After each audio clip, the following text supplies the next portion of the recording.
Okay, as a business entity, you're going to want to establish a bank account for the business. There's a number of reasons for this, but primarily you need to keep the funds separate from the individual owner's assets and funds or bank accounts.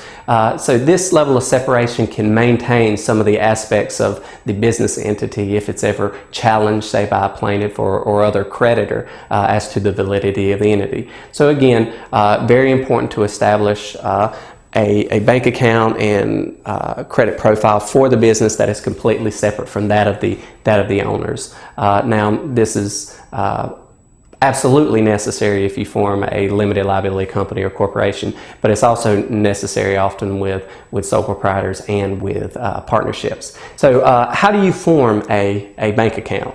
Well, just like an individual, you simply go to a bank and you talk to an account manager to establish the account. Now, here are the things that they're going to want to see. You're going to have the business entity documents that demonstrate that you are a valid business entity within the state.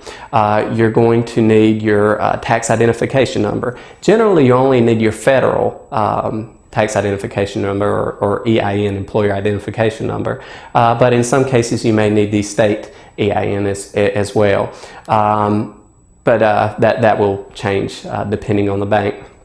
Okay, you're going to have to put in sufficient funds, a minimum balance. Lots of banks offer free checking for small businesses that maintain a minimum balance. Now, from what I've seen in the past, the minimum balance tends to be anywhere between $5,000 and $10,000. That if you maintain this level in the bank account, there's no charge. If you drop below this, it's maybe a $15 or $20 a month charge on the funds. And basically, that is it. Now, you'll have to make decisions ahead of time about who in the business you want to have on the bank account, i.e.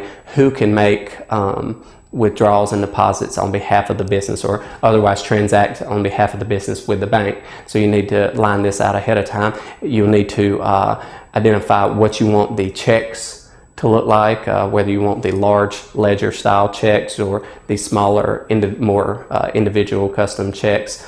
And you'll probably want bank cards. And again, you'll have to make the decision about who should have a bank card or whose name appears on the bank card.